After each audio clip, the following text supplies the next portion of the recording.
अस्सलाम वालेकुम। भारत में नरेंद्र मोदी तीन तरफ से बलाओं में घिर गया है, बचना मुश्किल नज़र आता है और बौखलाहट के आलम में उसने पाकिस्तान को एक धमकी भी दी है और साथ ही फेस सेविंग के लिए एक भड़क भी मारी है। इसका हवाला ज़रा तफसील से बयान करेंगे। और दूसरी तरफ पाकिस्तान में इमरान खान ने एक नई तहरीक चलाने का हुक्म दे दिया है अपनी जमात को, और साथ ही ये ख़बरें सामने आना शुरू हो गई है कि इमरान खान की रिहाई पर इस्टेब्लिशमेंट ने गौर शुरू कर दिया है।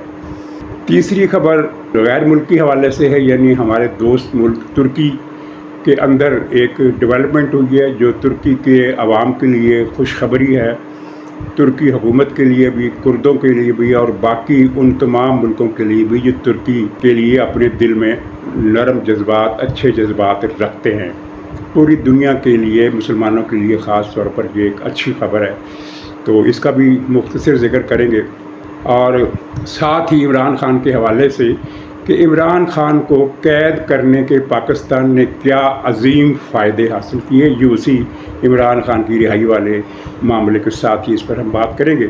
तो नाज़रीन, सर फहरिस्त ये है कि इंडिया के माली और जंगी नुकसानात का तजिया पूरी दुनिया के प्रेस में आना शुरू हो गया है और उन्होंने इतराफ़ किया है, तस्दीक की है कि भारत के 6 जंगी जहाज़ गिरे हैं। एक बाद में गिराया जिसकी तस्दीक हो गई है, 6 जहाज़ और एक वो डिफेंस सिस्टम। और मैंने अर्ज़ किया था और आपके इल्म में दूसरे ज़राए से भी ये बात आ गई होगी कि इंडिया के 2 डिफेंस सिस्टम तबाह हुए। एक पाकिस्तान ने किया आदमपुर में और दूसरा 2 दिन पहले जम्मू में किसी ने किया था, और वो किसी से मतलब ये है कि मकबूजा कश्मीर के अंदर ही कोई तंजीम बनी है, जो भी है वहाँ का मामला है। लेकिन उन्होंने ये इनके 2 स्टेशन तबाह कर दिए। अब मोदी साहब के पास 2 स्टेशन हैं। इसके अलावा 550 से ज़्यादा इनके ड्रोन तैयारे तबाह हुए। हमारी मालूमात अब तक यही थी कि इनके 70-80 के दरमियान ड्रोन तबाह हुए हैं जो पाकिस्तान में दरअंदाज हुए थे, लेकिन अब पता चला है कि इनके ज़्यादा ड्रोन मारे गए और कुछ ड्रोन इंडिया के अंदर वो जो मिज़ाइलों का अड्डा उड़ाया गया था तो उसके साथ वहाँ ड्रोन भी तबाह हुए। तो 550 से भी ज़्यादा, ग़ालिबन 573 ड्रोन तैयारे तबाह होना इंडिया के लिए एक बहुत बड़ा हादसा है। अच्छा, इस सूरत हाल पर नरेंद्र मोदी की मुश्किलात में बहुत ज़्यादा इजाफा हो गया और मुबस्सिरीन का कहना है कि मोदी की हुकूमत अब बचती हुई नज़र नहीं आ रही। एक मिसाल तो इसकी, एक सबूत तो इसका ये है कि उसकी अपनी इत्तेहादी पार्टी, यानी आपको याद होगा कि इलेक्शन में मोदी ने अक्सरियत हासिल नहीं की थी, उसने अपनी हम ख्याल जमातों के साथ मिलकर मखलूत हुकूमत बनाई थी। उस मखलूत हुकूमत की एक अहम रुकन शिव सेना, जो महाराष्ट्र में सबसे बड़ी जमात गिनी जाती है बीजेपी के बाद, वो उसके इत्तेहाद के साथ, तो इस शिव सेना ने एक तो मुतालबा किया है कि अमित शाह और नरेंद्र मोदी दोनों इस्तीफ़ा दे दें। अमित शाह के इस्तीफ़े का तो उन्होंने डायरेक्ट अल्फाज में मुतालबा किया और नरेंद्र मोदी से ये कहा कि इससे हुकूमत पर रहने का अब कोई हक़ नहीं है, वज़ारत उज़्मा की कुर्सी पर बैठे रहने का कोई अधिकार इसके पास अब नहीं रहा। मतलब ये हुआ कि दोनों से इस्तीफ़े का मुतालबा किया और फिर साथ ही ये कहा कि मोदी ने पाकिस्तान से जंग बंदी के लिए सदर ट्रंप के घुटने पकड़ लिए। सदर मोदी खुद तो नहीं गया था, ना ही मोदी ने खुद फ़ोन किया था, लेकिन जब उसने अपने सेक्रेटरी खारजा से कहा कि जाके वो वैस से मिलो और उसकी मिन्नत तरला करो, और उसने वैस से रब्ता किया, फिर वैस ने ट्रंप से कहा, फिर ट्रंप ने पाकिस्तान से कहा, तो पाकिस्तान राज़ी हो गया। लेकिन पाकिस्तान ऐसे ही राज़ी नहीं हुआ, इसने मसला कश्मीर पर बात करने की शर्त भी लगाई है और सिंध तास वाली। तो इस पर ज़ाहिर भारत के अंदर बहुत इश्तियाल है और मोदी भी बड़ा परेशान है कि ये मसला कश्मीर कहाँ से निकल आया। तो खैर शिव सेना ने इसकी हुकूमत की बरतरफी का मुतालबा किया है और दूसरी तरफ कांग्रेस अब एक एजिटेशन, पुरअमन एजिटेशन करने का फ़ैसला कर चुकी है। अगले चंद दिनों में इसका ऐलान हो जाएगा, लेकिन ये फ़ैसला अनाउंस होगा पार्लियामेंट के लोकसभा के मुश्तरका इजलास के बाद, जिसमें इस मामले पर बहस की जाएगी। और नाज़रीन, इस बहस में बहुत सारी चीज़ें सामने आएंगी वो चीज़ें भी, उन चीज़ों पर भी तस्दीक की मोहर सख्त होगी जो सामने आ चुकी है, लेकिन भारतीय हुकूमत उनको मान नहीं रही और कुछ और चीज़ें भी सामने आ सकती हैं। अच्छा, नरेंद्र मोदी पर 3 तरफ से जलगार है, 3 तरफ से बलाओं का सामना है। एक तो गैर मुल्की महाज में आपने देखा कि खुद इंडियन मुबस्सरीन ये कह रहे हैं कि भारत आलमी तन्हाई का शिकार हो गया, पाकिस्तान के साथ फलां मुल्क है, फलां मुल्क है, फलां मुल्क है। भारत के साथ कौन है? भारत को तो सदर ट्रंप ने भी धोखा दिया, रूस ने भी बात नहीं मानी, और फ्रांस जो हमारा स्ट्रेटजिक इत्तेहादी था उसने भी हमारा मौक़िफ़ मानने से इनकार कर दिया। तो हम इसराइल के सिवा हमारा कोई साथी नहीं रहा। तो ये सिफारती तन्हाई में नरेंद्र मोदी ने और उसकी पार्टी ने अपनी हमाकतों से मज़ीद इजाफा कर दिया। मसलन बीजेपी ने पूरे मुल्क में जुलूस निकाले और सऊदी अरब का परचम कदमों तले रौंदा। उस परचम पर कलमा तैयबा भी लिखा है। तो इससे मुसलमानों के जज्बात भी मजरू हुए, लेकिन ज़ाहिर है सऊदी अरब अपने परचम की बेहुरमती, बेइज्जती का जो एहसास है वो अपने दिल में रखेगा, और सऊदी अरब से अब भारत को पहले जैसी गर्मजोशी नहीं मिलेगी। तुर्की के साथ भारत के दोस्ताना ताल्लुकात थे। ज़ाहिर है तुर्की की भारत से कोई बराह रास्त दुश्मनी नहीं है, लेकिन तुर्की ने जिस तरह इस मामले में पाकिस्तान का साथ दिया, उसके बाद तुर्की को इंडिया के सरकारी यानी गोदी मीडिया पर बैठकर जिस तरह तुर्की को गालियां दी गई और तुर्की को मुनाफिक कहा गया और कहा गया कि एर्दोगान खलीफा बनना चाहता है, इसकी तो ऐसी की तैसी, तो ये तुर्की भी अब भारत के साथ वैसा नहीं रहेगा। फिर पूरे भारत में सदर ट्रंप को गालियां दी जा रही हैं, और ट्रंप छोटे ज़र्फ का आदमी आप जानते हैं, वो भी इस बात को जहन में रखेगा। यानी जो ग्रेस मार्क्स अमेरिका की तरफ से, ट्रंप की तरफ से भारत को मिल सकते थे, अब वो भी खटाई में पड़ गए हैं। रूस को भी इन्होंने अपने से मज़ीद दूर किया है, क्योंकि इन्होंने बार बार ये ताना दिया है कि हमने रूस पर ये एहसान किया। कौन सा एहसान किया? रूस से तेल ख़रीदा। हालांकि ये सबको पता है कि रूस से तेल इसलिए ख़रीदा कि वो तेल सस्ता था, यानी दोनों की ज़रूरत थी। रूस की मजबूरी थी कि उसका तेल और कोई मुल्क ख़रीद नहीं रहा था, तो उसने सस्ते दामों कर दिया। भारत ने ख़रीदा, उसकी मदद भी हो गई और भारत ने अपना फ़ायदा भी हासिल कर लिया।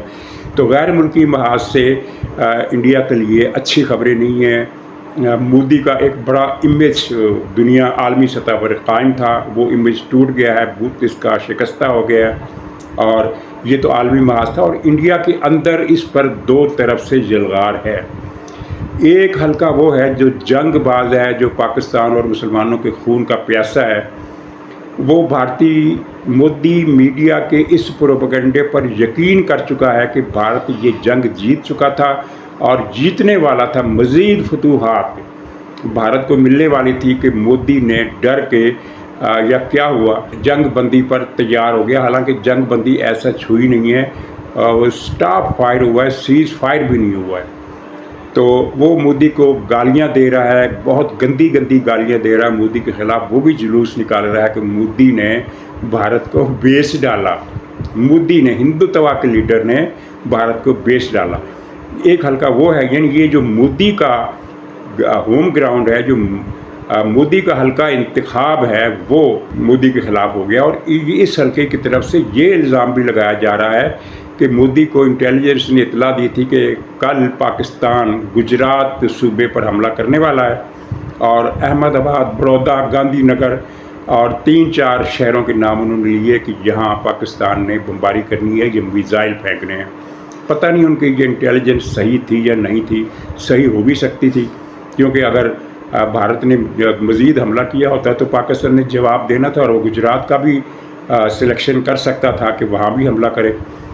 तो वो ये हल्के इल्ज़ाम लगाते हैं कि मोदी ने कहा कि अगर गुजरात में पाकिस्तान ने हमला कर दिया तो मेरा तो वो होम ग्राउंड है, उसमें मैं मारा जाऊंगा। तो उसने गुजरात सूबे के मफादात के लिए, गुजरात सूबे में अपने मफादात के लिए बाकी पूरे हिंदुस्तान को बेच डाला, ये उनका इल्ज़ाम है। एक तरफ ये लोग हैं और ये बड़े इस वक्त फीरिस हुए बहुत मुश्तिल है, बहुत गंदी और गलीज़ गालियाँ दे रहे हैं, माँ बहन की एक कर रहे हैं। और दूसरी तरफ वो हल्का है जो फतूहात के दावे तस्लीम नहीं करता, वो ये कह रहा है कि मोदी की नाक़िस हिकमत अमली की वजह से भारत को शिकस्त हो गई। یہ بھارت کی شکست کا ذمہ دار ہے، اس کی وجہ سے پاکستان کا ہاتھ اوپر ہو گیا، پاکستان کو برتری مل گئی اور پاکستان کے ساتھ پوری دنیا کھڑی ہو گئی۔ یہ ان کے اپنے الفاظ ہیں اس حلقے کہ پوری دنیا تو خیر پاکستان کے ساتھ کھڑی نہیں ہوئی، لیکن ان کا یہ کہنا ہے کہ پوری دنیا پاکستان کے ساتھ کھڑی ہو گئی اور یہ مودی کی ناکامی ہے، یہ جہل آدمی ہے، یہ نالائق آدمی ہے اور اس نے خواہ مخواہ جنگ چھیڑی پاکستان کے ساتھ۔ وہ یہ بھی کہتے ہیں کہ پاکستان کے ساتھ جنگ کی ضرورت نہیں تھی، مذاکرات سے مسئلہ حل ہو جاتا۔ انہوں نے یہ بھی کہا، تانا دیا کہ جب پاکستان نے شروع میں کہا تھا کہ مذاکرات کے ذریعے، تھرڈ پارٹی کے ذریعے فیصلہ کرا لیتے ہیں کہ پاکستان اس حملے کا ذمہ دار ہے یا نہیں ہے، لیکن مودی نے اس وقت بات نہیں مانی اور اب جا کر وہ اسی بات پر آ گیا ہے، کیونکہ جو سیز فائر ہوا ہے، امریکہ نے جو گروہ کرایا، جو بھی ایک اسٹاپ فائر ہی کہہ لے، تو اس میں یہ طے ہوا ہے کہ پاکستان اور انڈیا ایک تھرڈ پارٹی کے ذریعے پہلگام کے واقعے کی تحقیقات کرائیں گے۔ تو یہ مطالبہ پہلے ہی مان لیتے، انڈیا کی اتنی بے عزتی، اتنی رسوائی نہ ہوتی۔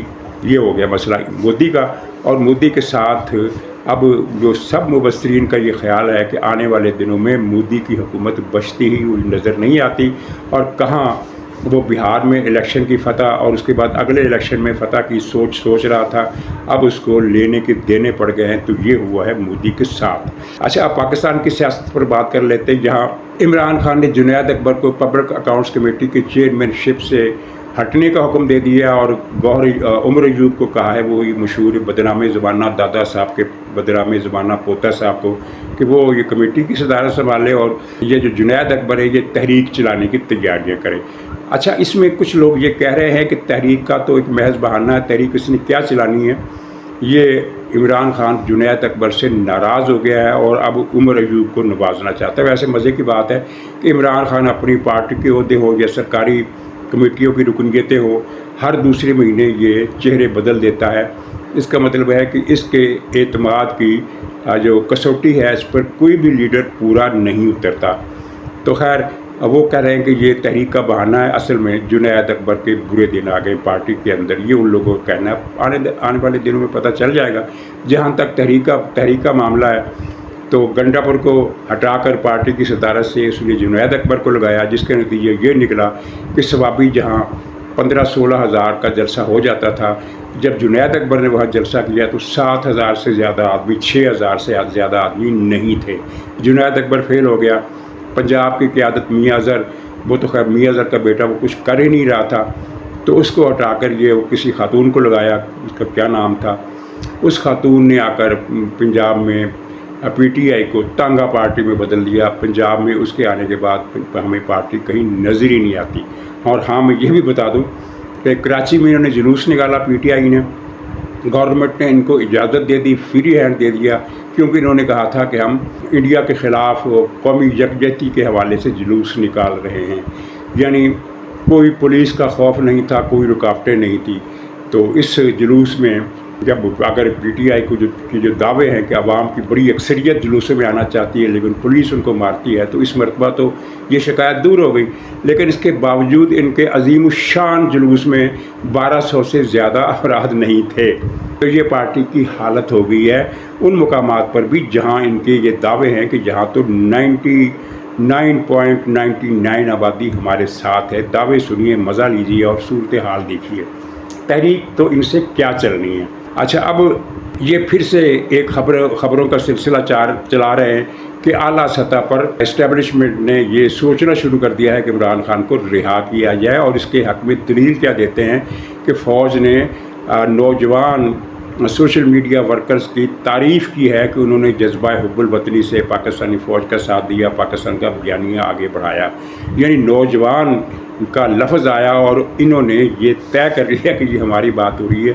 اس میں کوئی شک نہیں کہ پی ٹی آئی کے سوشل میڈیا کے اچھے خاصے لوگوں نے عمران خان کے بیانیے کے بجائے، بھارت کے بیانیے کے بجائے پاکستان کا ساتھ دیا۔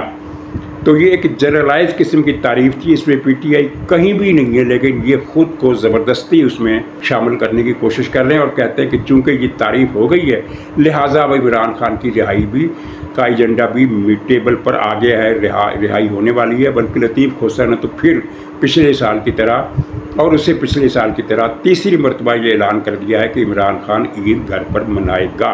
पहले ये बता दूं कि पीटीआई का जो असल चेहरा है सोशल मीडिया का वो ये छोटे छोटे नहीं है, बल्कि जो असल चेहरा है इनका वो है मसलन शहजाद अकबर है, वो हैदर मेहदी है, वो आदिल राजा है जो व्लॉग खुद तो नहीं कर रहा लेकिन दूसरों के व्लॉग में बतौर गेस्ट आता है। फिर वो इमरान रियाज है और फिर इस तरह पाकिस्तान में इनके 3-4 लोग हैं। ये जो है असल चेहरा है। आफ्ताब इकबाल है, ये क्या कह रहे हैं, ये है पीटीआई का असल चेहरा। आफ्ताब इकबाल हर रोज़ प्रोग्राम में एक ही बात करता है, इंडिया नहीं छोड़ेगा, इंडिया पाकिस्तान को मुका देगा, ख़त्म कर देगा, पाकिस्तान इंडिया की टक्कर का नहीं है। ये जो भारत को इतनी ज़्यादा लाते घूसे मुक्के पड़े हैं इस 4 रोज़ा जंग के दौरान, तो वो कहता है कि ये अदाद शुमार झूठे हैं। तो ये है पीटीआई का असल चेहरा। तो इसको उसके साथ ये क्यों मिला रहे हैं, इनको पता है कि पीटीआई क्या है और पीटीआई का एजेंडा क्या है। और इनके कुछ लोग जो पाकिस्तान में हैं वो खौफ व हरास और अफवाहें फैलाते हैं। भारत ने पाकिस्तान पर क़यामत ढा दी, भारत आगे बढ़ गया। जब हमला शुरू हुआ था तो एक इनके ब्लॉगर ने कहा कि अमेरिका ने भारत से कह दिया है कि पाकिस्तान को जाकर चपेटे मारो। ये अपने वतन के लिए ये इनका लहजा है।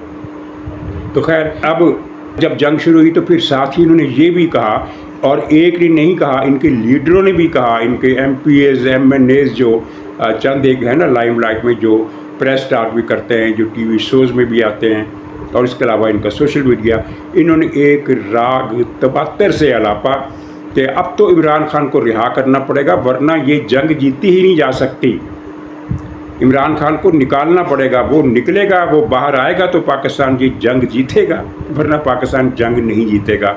इमरान खान जेल में था और पाकिस्तान ये जंग जीत गया, और ऐसी जीत उसने हासिल की जिसकी तवक्को पाकिस्तान के अवाम को भी इतनी ज़्यादा नहीं थी। यानी पाकिस्तान के अवाम को ये तवक्को तो थी कि पाकिस्तानी फ़ौज और एयर फोर्स इंडिया को नाको चने चबवा देगी, लेकिन जिस लेवल पर जाकर भारत को बेइज्जती और पिटाई का सामना करना पड़ा है उस लेवल की तवक्को नहीं थी पाकिस्तानी अवाम को भी, और वो पूरी हुई। और ये इनका ये जो एक ड्रामा था कि इमरान खान को रिहा करना पड़ेगा वरना हम ये जंग नहीं जीत सकते, जूता बनकर इनके मुंह पर जा पड़ा। मैं आपसे ये अर्ज़ करूं कि इमरान खान की गिरफ़्तारी के फ़ायदे कोई बंदा नहीं गिनवा रहा, हालांकि ये फ़ायदे अगर कोई तजिया नगार है, तजिया नगार खुद को कहलाता है, तो उसको ये चाहिए कि तजिए में ये बात शामिल करे कि इमरान खान को 2 साल तक जेल में रखने के क्या क्या फ़ायदे हुए हैं। पहला फ़ायदा ये हुआ कि मुल्क की मईशत संभल गई। आपको याद होगा टीवी चैनल्स पर अखबारात में क्या आता था, गैर मुल्की मीडिया में क्या आता था कि पाकिस्तान दिवालिया हो चुका है, सिर्फ ऐलान बाकी है। टेक्निकली दिवालिया हो गया, अमली तौर पर दिवालिया होने का ऐलान बाकी है। यही सुना था ना आपने, ये बार बार कहा जाता था। तो इमरान खान के जेल के अंदर होने का ये फ़ायदा हुआ कि पाकिस्तान दिवालिया होने से भी निकल गया, और पूरी दुनिया ने मुआशी गवाही दी कि पाकिस्तान की मईशत संभल गई है, ट्रैक पर चढ़ गई है, ग्रो करना शुरू कर गई है, और इसके बाद दूसरी चीज़ें भी आपने सुनी। दूसरा फ़ायदा ये हुआ कि पाकिस्तान में इंतशार ख़त्म हो गया। इतना बड़ा झूठ बोलते हैं तजिया नगार टीवी पर बैठे हुए, मुझे हैरत होती है कि जब तक इमरान खान के साथ मामला तय नहीं होते अदम इस्तेकाम ख़त्म नहीं होगा। भाई कौन सा अदम इस्तेकाम? अदम इस्तेकाम तब था जब इमरान खान बाहर था। वो 1500 अफराद का लॉन्ग मार्च से लेकर निकलता था और GT रोड गुजरात से लेकर झेलम तक बंद हो जाती थी या बंद कर दी जाती थी, क्योंकि इनसे तवक्को होती थी, खदशा होता था कि ये रास्ते में किसी भी इमारत पर हमला कर देंगे, चाहे वो 1500 हो या 5000 हो, ये हमला कर देंगे, ये कुछ न कुछ काम दिखाएंगे। अदम इस्तेकाम तब था जब रोज़ धरने की कॉल आती थी, रोज़ लॉन्ग मार्च की कॉल आती थी। अदम इस्तेकाम अब नहीं है। मार्केटें खुली हैं, बाज़ार खुले हैं, चौक चौराहे खुले हैं, कारोबारी ज़िंदगी हर शोबे में जैसा मामूल के हालात में, पुरअमन हालात में होता है वैसा हो रहा है। कहीं कोई जुलूस है, न जलसा है, न एजिटेशन है, न हड़ताल है, न शटर डाउन है, न पहिया जाम है, कुछ भी नहीं है। तो इमरान खान को बंद करने का दूसरा फ़ायदा ये हुआ कि मुल्क में इस्तेहकाम आ गया। तीसरा फ़ायदा ये हो गया कि ये नौजवान नस्ल को गुमराह करके एंटी पाकिस्तान बना रहा था, जो पाकिस्तान पर हमला करने की सोचती थी, इस्लामाबाद पर कब्ज़े की धमकियां देती थी, वो नस्ल अब चुप करके बैठ गई है। अब उस नस्ल को मज़ीद गुमराह करने के सोते जो थे वो खुश्क हो गए हैं। ये 3 फ़ायदे तो आपने देखे, और चौथा फ़ायदा ये हुआ कि इमरान खान अंदर था तो हम जंग जीत गए। अगर इमरान खान बाहर होता तो इदारों को बाहर की भी फ़िक्र होती और अंदर से भी फ़िक्र होती कि ये दूसरा 9 मई ना कर दें। तो 9 मई से याद आया कि भूल जाएंगे इमरान खान का 9 मई वाला जुर्म किसी सतह पर माफ़ करने का सोचा भी जा सकता है। नाज़रीन, मुख्तसर अल्फाज में तुर्की के लिए, तुर्की में जो डेवलपमेंट हुई है, वहाँ 50 बरस से कुर्दों ने अलहदगी की एक तहरीक चला रखी थी। कुर्द अवाम सारे के सारे तो उस तहरीक के साथ नहीं थे, कुर्दिश वर्कर्स पार्टी को, लेकिन कुर्द अवाम की एक बहुत बड़ी तादाद की हमायत हासिल थी। और तुर्की हुकूमत कहती थी कि ये दहशतगर्द है, वो इन पर बमबारी करती थी, ये जवाब में बम धमाके करते थे। और इस तरह तुर्की में जनूब मशरकी जो खित्ता है तुर्की का, वो अदम इस्तेहकाम का शिकार था मुसलसल कई अशरों से। उसका लीडर अब्दुल्ला ओकलान काफ़ी अरसे से जेल में था। तो अब अचानक अंदर ही अंदर कोई मुज़ाकरात हुए, दोनों फरीकों ने सोचा, नफ़ा नुकसान का मीज़ानिया सामने रखा, और फिर उसके बाद पता नहीं ये कब से अंदर ही अंदर सिलसिला चल रहा था। आखिरकार ये सिलसिला कामयाबी तक पहुंचा और अब्दुल्ला ओकलान ने अलहदगी पसंद तहरीक के तौर पर कुर्दिश वर्कर्स पार्टी को ख़त्म कर दिया है और तुर्की हुकूमत से सुलह कर ली। अब वो सियासी पार्टी बनाएगा और तुर्की के अंदर सियासत में आइनी और वफाकी हदूद के अंदर रहकर वो सियासत करेगा, और जवाब में तुर्की हुकूमत भी कुर्दों पर बमबारी बंद करेगी, तुर्क कैदियों की रिहाई करेगी, और सुलह सफाई के साथ तुर्की की कौमी वहदत की तरफ एक अच्छा सफ़र शुरू किया जाएगा। इस खुशखबरी के नतीजे में शमाल मशरकी शाम में जो कुर्द हैं, जिनकी तुर्की से जंग है और तुर्की की जिनसे जंग है, वो मामला भी कुछ न कुछ ठंडा होगा, कुछ मुतालबात उनके मान लिए जाएंगे। और तुर्की जो उन पर हर रोज़ के हिसाब से बमबारियाँ कर रहा था, और पिछले 2 हफ्तों से ये सिलसिला रुका हुआ था, तो अब पता चला कि ये सिलसिला क्यों रुका हुआ है। शमाल मशरकी शाम में कुर्दों के साथ मामलात अच्छी तरह तय हो जाएंगे तो शाम की हुकूमत मज़ीद मुस्तहकम हो जाएगी, यानी इस खित्ते के लिए खुशखबरियों का एक ये दरवाज़ा खुल गया है। तो नाज़रीन, इजाज़त दीजिए, इंशाअल्लाह अगले ब्लॉग में फिर मुलाकात होगी। तब तक के लिए खुदा हाफ़िज़।